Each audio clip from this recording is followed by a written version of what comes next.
Recuperar la ilusión lo he hecho porque he pensado que era lo que necesitábamos en estos momentos, Jesús.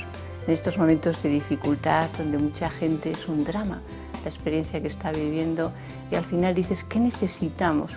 Dices, bueno, necesitamos algo que nos dé fuerza, coraje suficiente, determinación para salir adelante, y eso es lo que nos proporciona la ilusión. Es el motor de nuestra existencia. Buenas noches. Pues con mucha ilusión estamos hoy aquí con María Jesús Álava, a la que ya conocen todos ustedes. ¿Quién no conoce a María Jesús Álava? El primer nombre de la psicología en España, reconocida en todo el mundo, con libros que han hecho tanto bien, como por ejemplo La inutilidad del sufrimiento, ese libro, ¿se acuerdan?, del que hablaremos luego, y otros muchos. María Jesús Álava, que lleva años haciendo el bien a manos llenas. María Jesús, recuperar la ilusión, casi nada eso de recuperar la ilusión. Hay gente que te dice, pero es posible. Y entonces dices, sí que es posible siempre si sabemos conocernos, situarnos donde estamos y a partir de ahí decir qué necesita cada uno. Eso es lo que intentamos en Recuperar la Ilusión, dar las claves, las herramientas para que cada persona se pueda hacer su traje a medida. Siempre que hablo contigo sale esta frase tuya, conocernos a nosotros mismos. Sí. Y yo te pregunto, ¿cómo hace uno para conocerse a sí mismo? Porque fíjate, yo a veces digo que porque me conozco me temo. Bien. Es verdad porque hay mucha gente que cree que se conoce y cuando luego, por ejemplo, está ante un psicólogo te das cuenta que no es verdad, ¿no? Conocernos no es decir, ¿cómo creo que yo soy? No, conocernos es pararnos de vez en cuando nos sentimos muy bien y cuando nos sentimos muy mal, y en ese momento captar cuáles son nuestros pensamientos. Y eso es lo que nos da la clave, realmente, de cómo somos en profundidad por dentro, cómo queremos ser, a diferencia con lo que nos gustaría, y cómo vamos a poder ser si ponemos en ello mucho empeño. No es fácil conocernos porque, sobre todo ante las adversidades, tendemos a echar mucho la culpa a los demás. Nos situamos en un segundo plano cuando somos el eje fundamental de nuestra vida. Decías ahora, María Jesús, cuando se pone uno delante de un psicólogo, ¿por qué tantos jóvenes van ahora al psicólogo? ¿Qué pasa? ¿Que es que antes no había psicólogos o que no íbamos? Yo no sé, pero todo el mundo anda con el psicólogo. Fíjate que hemos hecho un estudio y desde junio de 2008 hasta ahora mismo las consultas, en nuestro caso, nuestra consulta de psicología, ha aumentado por término medio un 50%, pero en los jóvenes y en las personas mayores de 50 años nos vienen un 100% más. En 3 años, 100% más. ¿Por qué vienen las personas jóvenes al psicólogo? Porque se sienten sin recursos, sin horizonte y sin esperanza. Es verdad que muchas veces te vienen por un desengaño amoroso, están en esos momentos muy agobiados, pero fundamentalmente en estos momentos lo que te dicen es, no tengo sitio en la vida, no tengo ningún proyecto vital, no hay nada, me he preparado, me he esforzado. ¿Qué hago? ¿Por dónde salgo directamente? Y también es verdad que a veces nos vienen ante pequeñas dificultades porque no les hemos dejado que se hayan curtido un poquito más, les hemos sobreprotegido demasiado y hay un grupo de jóvenes que se nos hunden inmediatamente en cuando tienen algún problema importante. Esto me lleva a preguntarte por algo que tú has trabajado mucho y has escrito varios libros, que es la educación. A mí me da la impresión, María Jesús, cuando hablo con gente joven, con matrimonios jóvenes y también con otros que no lo son tanto, de que por una parte hay un grupo de padres de pues en torno a los 50, tal, que sienten como que han fracasado. Y luego están los otros, los de 30 y tantos, 40, que ven esta tarea como algo imposible. Entonces, sí. Porque no saben hasta dónde tienen que ceder, qué es lo que se puede dar ¿Cuándo hay que decir no? Bueno, tú escribiste un libro Sí. que hablaba de eso precisamente. Efectivamente, el no también ayuda El no a crecer. también, sí. Pero es verdad, fíjate, este libro, por ejemplo, está dedicado en memoria a Josefina Aldecoa. Josefina Aldecoa para mí es una de las personas más brillantes y que más ha trabajado por la educación de este país. Y en muchas de las reflexiones que teníamos, hace años me decía: María Jesús, nunca ha habido unos padres tan interesados en la educación por sus hijos como ahora, pero nunca han estado tan despistados. A lo que yo añadiría, y además nunca han tenido tan poco tiempo, Josefina, desgraciadamente. Entonces te encuentras muchos padres con mucho interés, de verdad, pero que están muy perdidos. Hay una realidad que es inequívoca y es: la vida realmente en muy pocos años ha experimentado tal cambio que se encuentran fuera de sitio. No les pueden educar como les educaron sus padres, tan siquiera como pensaron cuando eran jóvenes, y están un poco diciendo: ¿pero qué hacemos ante esa realidad que nos sorprende cada día? De hecho, muchas veces, cuando en las familias tienen dificultades con los hijos, les decimos: venid vosotros, los padres, nos centramos, nos aclaramos, ponemos un programa y ya veréis como la mayoría de las veces no tienen que venir los hijos. ¿Cómo me alegra que hayas traído aquí a Josefina Aldecoa para que nos acompañe? Porque estuvo aquí también, Sí. sentada donde estás tú, y hay que ver lo que nos enseñó desde esa sencillez, sí, y sobre todo desde ese buen sentido con el que ella hablaba, ¿verdad? Un privilegio. O sea, Josefina, fíjate que yo creo que en la dedicatoria le digo gracias pues por haberte conocido hace muchos años y por haberme brindado la oportunidad de aprender todo lo que una vida no te puede enseñar. Josefina es de esas personas que te quedabas entusiasmada escuchándola, pero sobre todo porque era tan sensata, tenía un sentido común tan grande, una visión tan clara de la vida y una cercanía y una dedicación y un conocimiento que era muy sencillo realmente crecer a su lado. Me alegro mucho que la pudieras entrevistar, que se puedan ver esas entrevistas, porque realmente es humanidad, conocimiento y sabiduría lo que siempre despertaba. Recuperar la ilusión. La ilusión, María Jesús, tiene que ver mucho con la felicidad. Sí. Y te pregunto, a ver si nos das una respuesta. Te pregunto, ¿qué es lo que más nos aleja de la felicidad y qué es lo que más nos acerca, en tu opinión? Fíjate que yo en el libro, el primer capítulo es cómo recuperar la felicidad. Y lo que digo es que con este libro lo que quiero es dar un paso adelante, el paso hacia la felicidad. ¿Qué es lo que más nos acerca?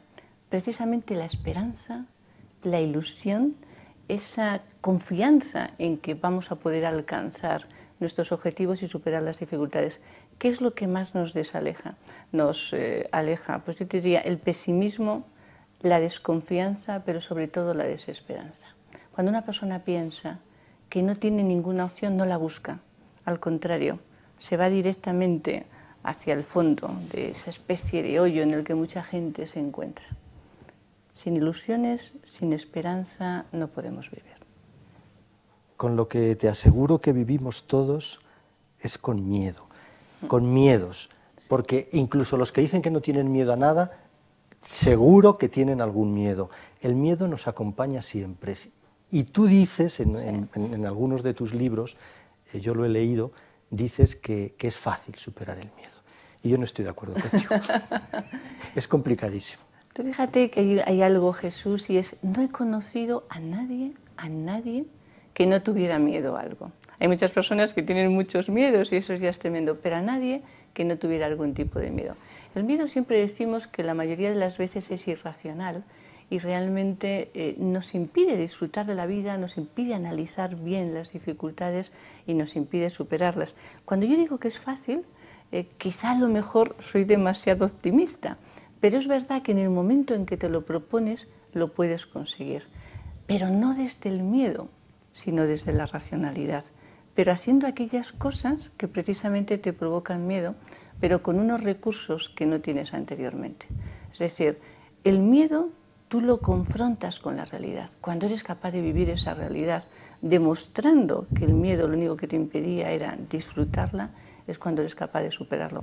Desde la psicología hay una serie de técnicas para controlar el miedo, que básicamente es cómo controlas la ansiedad, que si no funcionasen, los psicólogos no tendríamos razón de ser. No es de lo más difícil, de verdad. Sin embargo, te voy a decir una cosa que sí es dificilísima, pero difícil.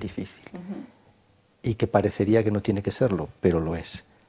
¿Por qué nos cuesta tanto separarnos, romper con cosas que nos hacen daño, que estamos viendo que nos están destruyendo, que nos están haciendo daño, y nos agarramos aún más? O sea, es algo... Y esto constantemente lo estamos viendo en nuestras vidas personales y alrededor. Uno dice, pero pobrecita o pobrecito, pero si se está destruyendo, y dale que te pego. Hay cosas que están dentro de la naturaleza humana, ¿no? Y entonces, cuando cogemos hábitos, aunque sean malos hábitos, realmente los vamos arrastrando y nos cuesta mucho superarlos y cambiarlos. Cuando es una persona, imagínate, por ejemplo, que dices, ¿cómo sigue con esta otra persona que es una humillación constante, es una vejación? Y no nos entra en la cabeza, ¿no? Dices, por dependencias enfermizas que muchísimas personas de vez en cuando tienen. Pero de nuevo, cuando no sabemos romper con cosas, es por inseguridad. Es decir, sabemos lo que tenemos que hacer, pero no tenemos la fuerza, la seguridad, la confianza para lograr cambiarlo. Cuando das formación en empresas, muchas veces te dicen, queremos que la gente se motive, esté ilusionada, feliz, y le dices, vale, pero imposición de manos no hacemos. Lo que sí que hacemos es trabajar, y trabajar para que la gente pueda recuperar esa confianza y pueda lograr romper aquello a lo que la inercia te va tirando prácticamente. Siempre decimos que cuando consigues un hábito nuevo es cuando has hecho lo contrario de lo que estabas haciendo más o menos durante 30 días seguidos y al menos 1 o 2 veces cada día. Tú fíjate si cuesta romper, igual que nos cuesta romper a veces con las preocupaciones.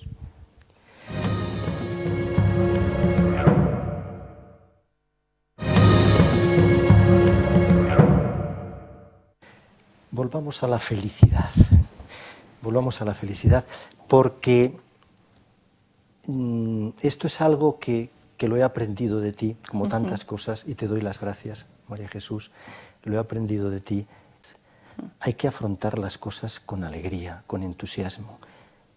Y sin embargo, vivimos en una sociedad y hemos tenido una educación, al menos la mía, no sé cómo ser, en la que ser feliz como que no estaba bien visto. En una sociedad y una educación en la que parece que los que sufren son los héroes, que hay que estar con los que padecen. Sí.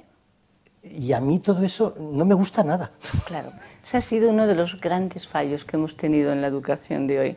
Pero fíjate, cuando escribiendo este libro, yo reflexionaba y decía, ¿qué es lo que más nos puede acercar a la felicidad? ¿Qué tenemos que hacer? Y la conclusión final es aprender a perdonarnos. A perdonarnos. Es decir, a mí en una entrevista me decían, usted parece que es muy feliz y tal. Y yo de repente pensé y dije, es que me perdono mucho, y es verdad. Es decir, yo creo que tenemos que aprender a perdonarnos, a no fijarnos precisamente en lo que nos puede llevar a ese sufrimiento tan inútil y tan estéril, a no esperar de los demás lo que no nos pueden dar, y de nuevo aprender a disfrutar de las cosas pequeñas. Hay gente que se deja llevar, ¿no?, ante, bueno, esa cosa maravillosa que vendrá, y el día a día es como lo dan por sacrificado, ¿no? Bueno, yo ya dentro de 5 años, cuando haya pagado la casa, cuando haya terminado la carrera, cuando haya conseguido tal, y tú dices, pero no me dejes la felicidad para entonces, disfruta cada día, que será la forma que tú alcanzarás tus objetivos, pero que además nos reconciliaremos con nosotros mismos. Si aprendemos a perdonarnos y a disculpar también un poquito a los demás, a no exigir demasiado y a disfrutar cada momento, a pensar cómo podemos vivir con esa intensidad que merecemos, al final no es tan complicado. Incluso a pesar de la educación que nos dieron, tenemos que poner, eso sí, el foco en sentirnos bien y no en todo lo contrario. Pero ¿tú no crees, María Jesús, que se ha primado mucho en nuestro mundo? Estamos en España, pues hablemos de España. Sí. El sufrimiento, el dolor, bueno, parece que para que realmente uno sea algo tiene que sufrir mucho, ¿no? Tú fíjate si se ha primado que, por ejemplo, en mi faceta como psicóloga, además de la psicología clínica, yo hago mucha psicología también de empresa y hacemos mucha selección de personal. Y a veces a las empresas les decimos, bueno, vamos a ver el perfil del candidato. Y yo aún me sigo asustando cuando me dicen, quiero una persona que tenga mucho estrés, que se tensione mucho, que esté permanentemente activado. Y dices, ¿pero para qué? Dicen, hombre, para que rinda más. Digo, no te confundas. Es decir, ese estrés, ese sufrimiento, lo que va a hacer es que te va a quitar siempre fuerza. Es verdad que está bien visto. Es verdad que hay personas que yo creo que tienen, incluso a lo mejor no tienen mucho que hacer, pero ponen cara de velocidad. Parece que si estamos a todos los sitios con mucha prisa, con mucha rapidez, quejándonos mucho, valemos más. Eso es uno de los grandes mitos que existen realmente y desde luego es muy en contra de esa felicidad que necesitaríamos. La felicidad que necesitamos. ¿Cuántas veces has escuchado tú, María Jesús? Porque yo lo he escuchado muchas veces, más de las que hubiera querido. Lo tengo todo, pero no soy feliz. Sí, sí. Esto, fíjate, cada vez más. Sobre todo ahora que la gente relativiza muy bien, porque se dan cuenta que, hombre, en una situación de crisis como esta, dices, oye, que hay muchas personas que no tienen un trabajo, que no tienen lo esencial para vivir. Sin embargo, es una queja cada vez más permanente y de nuevo es no tanto por cómo estamos, sino porque no nos han enseñado a vivir esos instantes, esos momentos. No nos han enseñado a estar reconciliados con nosotros mismos. Y porque hay mucha gente que es un producto de esta sociedad de consumo que tenemos, y entonces empiezan una carrera totalmente equivocada en la que cada vez quieren una cosa más y cuando lo alcanzan se dan cuenta que la felicidad no está ahí y buscan otra hasta que sienten un gran vacío, el vacío de su vida. Es cuando le dices, no es tan difícil, ¿por qué me buscas la felicidad donde no está? La felicidad está dentro de nosotros y lo primero que tienes que hacer es sentirte bien contigo mismo. Si no, jamás, por mucho que tengas, serás feliz. La felicidad es más del ser que del tener. Danos unas recetas, María Jesús, para sentirse uno a gusto consigo mismo. Bien, yo te diría que lo primero es aceptémonos como somos, sin renunciar a mejorar en todo aquello que podamos. Aprendamos a disfrutar lo que decíamos de esas pequeñas cosas del día a día.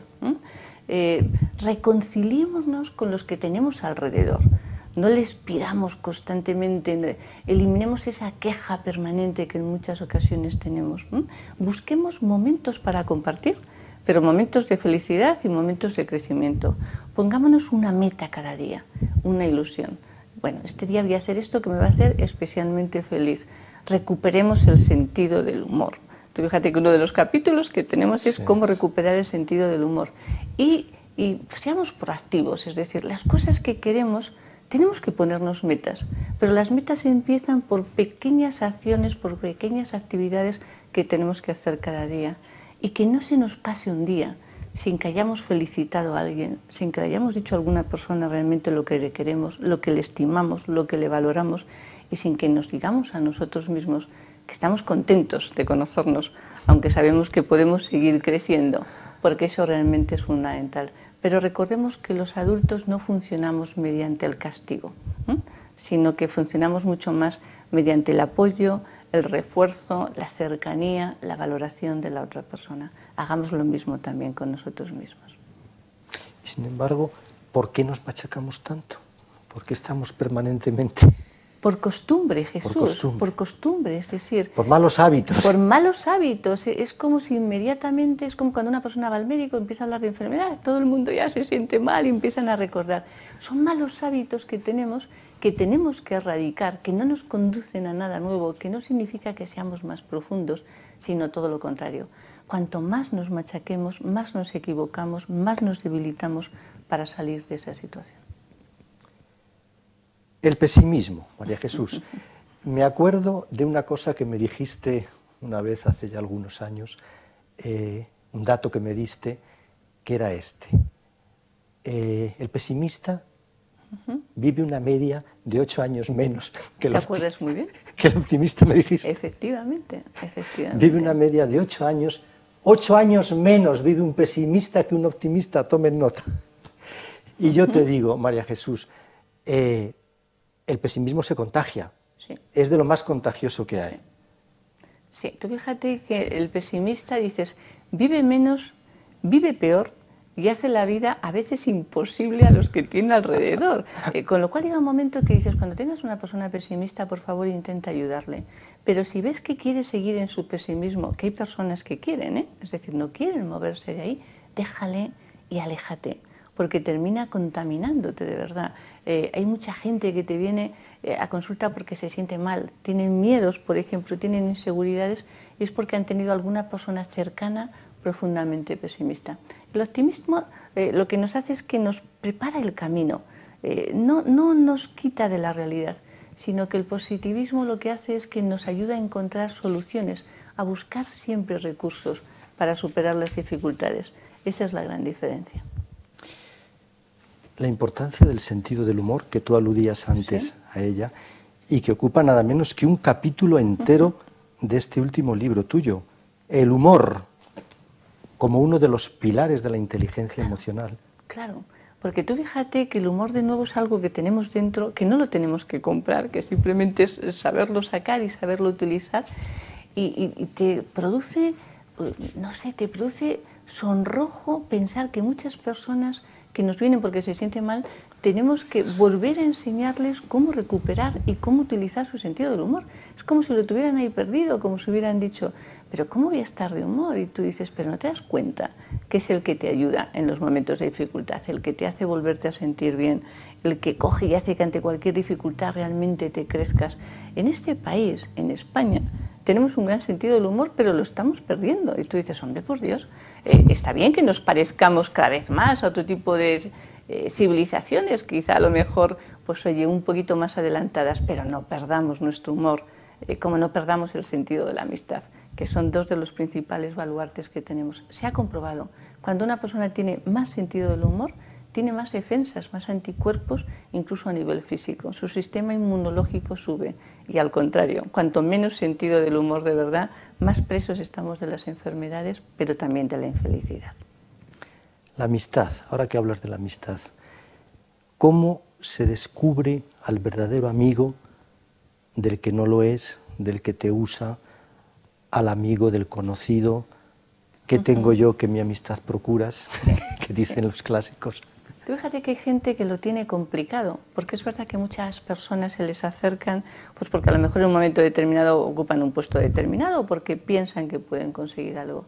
Al amigo de verdad lo reconoces por su generosidad, porque está siempre además ahí, porque no te falla cuando lo necesitas, porque en los momentos más bajos es el que te anima, es el que ciertamente acude, porque te valora, porque te dice lo que piensa, pero te lo dice ciertamente para que tú puedas crecer, porque tiene una honestidad enorme en su planteamiento y sobre todo porque te das cuenta que te quiere con tus defectos, y que jamás te utiliza para conseguir algún beneficio suyo. El mejor beneficio que tiene el gran amigo es tu presencia y también tu amistad. Estrategias para no sufrir, mejor dicho, estrategias para cuando estamos tristes, que de esas estrategias sabes tú mucho. Bien, fíjate, una fundamental, hay un capítulo dedicado a la parada de pensamiento que en algún otro libro yo ya lo había tratado, pero lo he puesto muy pormenorizado, porque la principal estrategia es primero para inmediatamente el pensamiento que te está hundiendo, que está haciendo que cada vez sufras más. Y luego hay otro capítulo que he puesto que es cómo nos damos autoinstrucciones positivas. Es decir, una vez que paramos ese sufrimiento, me tengo que encaminar un poquito a sentirme bien de nuevo. ¿Y eso cómo lo hago? Si al cerebro le dejamos solo, se deja contaminar y se deja llevar por la situación, el ambiente o nuestros pensamientos. Pero si nosotros lo dirigimos y le decimos, me voy a sentir bien, puedo sentirme bien, voy a tener esta reunión, me va a salir estupendamente, cualquier dificultad voy a superarla adelante. Si le damos constantemente órdenes en positivo, nos obedece. O sea, el cerebro puede ser nuestro peor enemigo, pero también nuestro aliado más fuerte. Y aquí en este libro lo que le dices es cómo funciona el cerebro para ponerle de nuevo a tu favor y para que sea tu mejor compañero, tu mejor amigo en tu vida. Ahora que hablamos de compañeros y de amigos, hay dos compañeros que aparecen en este libro tuyo que me ha llamado la atención, que es el ejercicio físico y la alimentación. Dicen, ¿y esto qué tiene que ver con la psicología? Claro, ¿no? Efectivamente. Mira, los psicólogos lo que intentamos es que las personas tengan hábitos saludables de vida. Y hemos visto que la alimentación influye mucho en nuestro estado emocional, que hoy en día la gente come mal, fatal, peor en ese punto, y que tenemos que introducir ahí unos hábitos mínimamente placenteros, que en lugar de acudir a la comida cuando estemos con ansiedad, lo hagamos como un deleite y para compartirlo con otras personas y para estar sobre todo cuidarnos mejor. Y el ejercicio físico es el mejor antidepresivo que hay. Pero si hacemos algo últimamente mucho, es estar muy sentados, muy quietos, muy poco ejercicio físico, y es una de las cosas que vemos que más nos está influyendo. Entonces hay mucha gente que dice, no tengo fuerza de voluntad. Y lo que hemos hecho es un plan donde le decimos, no importa, aunque seas vago a nivel de no querer andar, de no querer moverte, vamos a conseguir que poco a poco en tu vida tengas el suficiente ejercicio físico para sentirte bien, para disfrutarlo y para ser dueño también, no solamente de tus emociones, sino de tu bienestar corporal y emocional. Entonces, hemos puesto un capítulo precisamente porque me ha parecido que estábamos dejando ese ejercicio físico. Tenemos que tener un ejercicio mental, pero también físico e intelectual. Recuperar la ilusión que nos enseña, lo que nos enseña siempre María Jesús Álava. Todas esas cosas que no se pueden comprar, pero que son fáciles de adquirir, que están al alcance de la mano, ¿verdad? Se pueden conquistar si las trabajamos bien, realmente. Esa es la gran noticia. No se pueden comprar, pero sí que las podemos conseguir. Y que son, recordémoslo, pues la ilusión, aparte de la ilusión... La ilusión, el recuperar la confianza, el sabernos enfrentar a los miedos, el poner todo el coraje a nuestro servicio, el recuperar ese sentido del humor, el hacernos un plan de actividades placenteras cuando nos encontramos bajitos, el sabernos motivar en los momentos de dificultad o en los momentos en los que estamos muy flojos. El ser más comprensivos, el tener siempre la mano tendida, el ser más humanos, en definitiva más felices. Eso es. En definitiva más felices. Pues muchas gracias. Hemos llegado al término de esta entrevista. Se nos ha ido el tiempo, María Jesús, y quiero darte las gracias una vez más por atendernos y por recibirnos. Gracias de verdad a ti, Jesús, encantada, y recordemos, aprendamos a perdonarnos a nosotros y a no exigir a los demás lo que no nos pueden dar. Sobre todo a no exigir a los demás lo que no nos pueden dar, que es una costumbre malsana que todos tenemos. Y que conviene, es un lastre del que conviene liberarnos. Pero yo sí les pido a nuestras telespectadoras y telespectadores algo que nos pueden dar y que nos dan todas las semanas, María Jesús, que es su confianza y el compartir este rato con nosotros. Sin duda, un saludo a todos tus espectadores, todos tus seguidores, que sé que son muchos, y gracias, Jesús, porque tú me haces las entrevistas que no me hace nadie. Muchas gracias, María Jesús. Y a todos, gracias por haber estado una semana más con nosotros. Hasta dentro de unos días. Buenas noches.